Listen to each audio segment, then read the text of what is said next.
My name is Hayley Reid, I'm 34, and for the last 13 years I've lived a life built on silence, clean, dependable silence. No family dinners, no group chats vibrating at midnight, no sudden knocks on the door, just work, stainless steel counters and the steady hum of my industrial mixer. I run a late-night dessert business in a rented kitchen on the east side of Denver. Cakes, pastries, bars, whatever kept the lights on and my mind from collapsing under the weight of a childhood that taught me one lesson more effectively than anything school ever did. Quiet is safer than chaos. I learned that lesson young. I was 14 the first time I realized my role in the family was daughter. It was something closer to a buffer, someone who absorbed pressure so the house didn't crack under the sound of my younger sister's anxiety. Maya Reid, 2 years younger, lived in a different emotional climate. Where I had responsibility, she had softness. Where I had expectations, she had excuses. If she cried, the whole house reset its temperature to comfort her. If she forgot something, someone else remembered for her. And if she misplaced anything at all, the first question always landed on me. I didn't resent her then. I didn't have the luxury. I adapted the way kids adapt when they think the world they see is the only world that exists. I took extra shifts at the diner.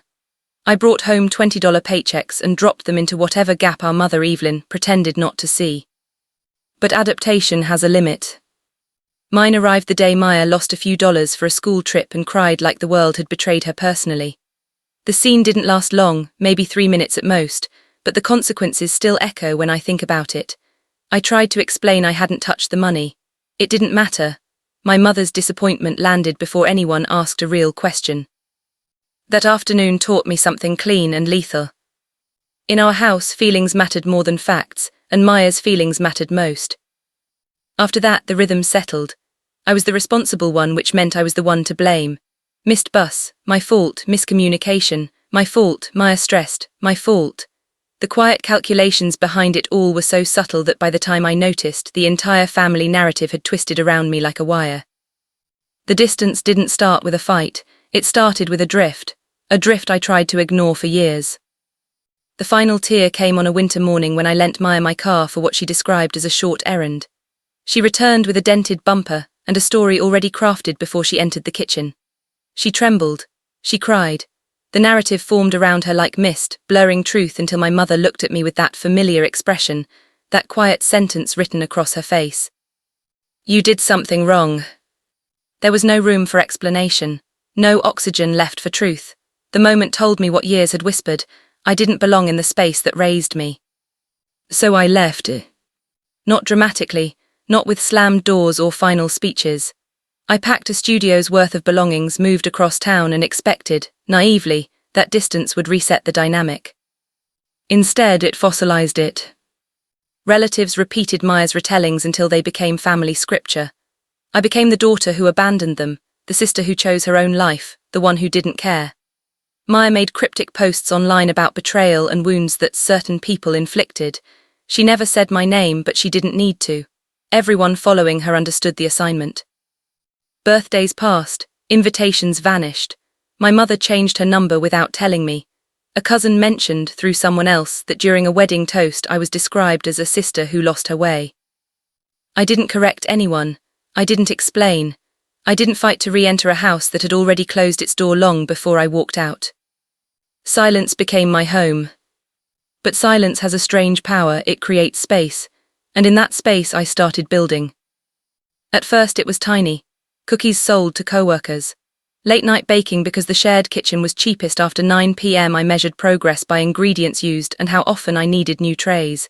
But slowly word spread. Small offices, birthday events, cafeterias desperate to make staff meetings tolerable. When a regional cafe chain tasted one of my almond butter chocolate bars at a networking event, they reached out with a weekly order. It wasn't world-shaking, but it was steady, solid ground under feet that had always been braced for impact.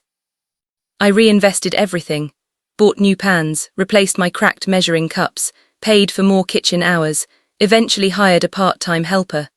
And for the first time, exhaustion didn't feel like drowning, it felt like purpose. Then 1 month ago, the numbers shifted in a way that felt unreal. I could afford a house.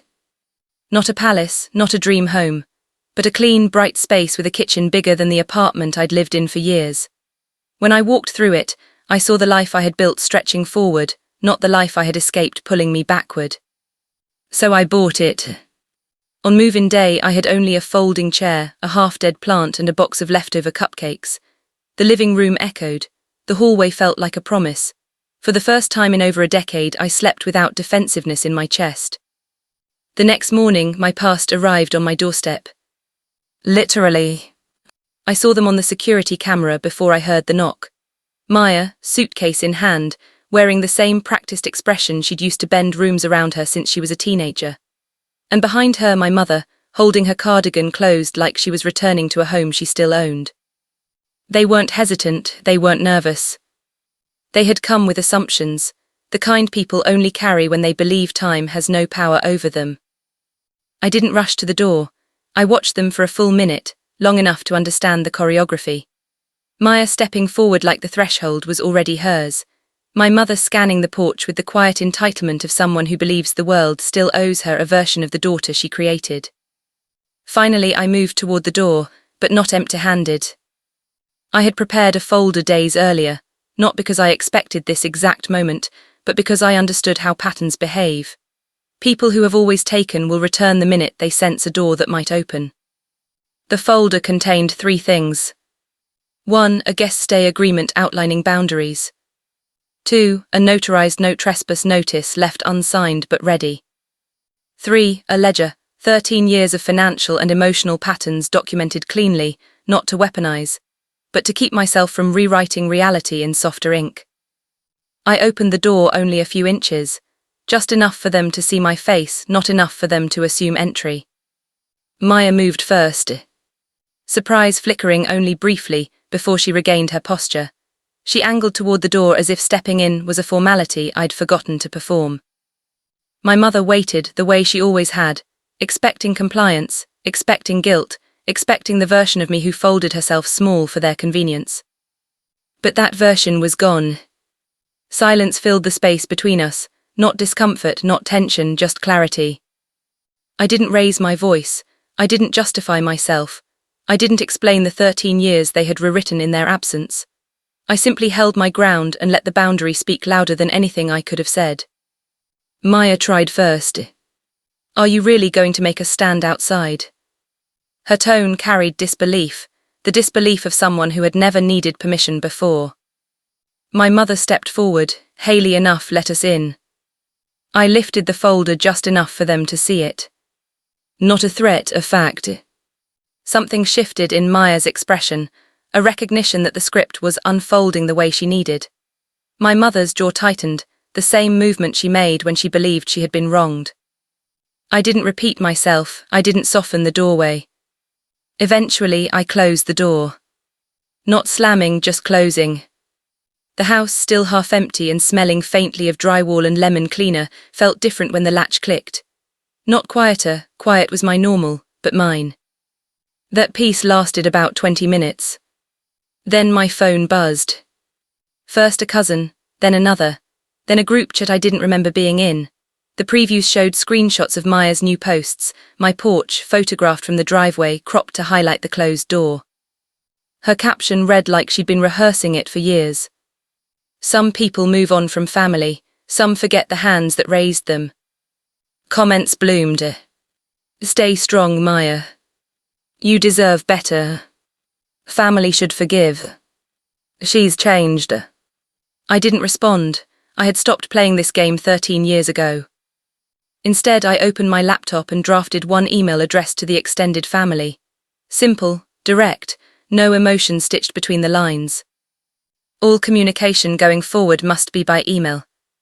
No discussions about money. No housing requests. Any accusatory or emotional messages will not be acknowledged. I didn't justify, I didn't explain. Boundaries don't need essays.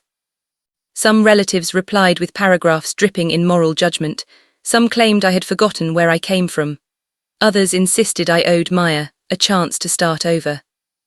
It was the same script, spoken by new voices. And then came my mother's email, one line, no greeting. You've broken your sister's heart. The guilt she intended didn't land, it didn't even bruise. Years had finally hardened the places that once felt soft. Later that night, another email arrived from her. This one longer, filled with sacrifices she claimed to have made, burdens she claimed I didn't understand, and an undertone that suggested my stability belonged to her more than to me. But the difference now, I didn't feel the urge to fix anything. For the first time, I wasn't the buffer. I wasn't the responsible one holding the walls up. I wasn't the villain in their story or the caretaker in mine. I was simply Hayley Reid, 34, business owner, homeowner, and finally someone who understood that boundaries aren't walls. They're doors that you learn to keep locked until someone earns the right to knock. Audience question. If someone from your past, someone you cut off for your own survival, showed up at your new front door tomorrow, what would you do?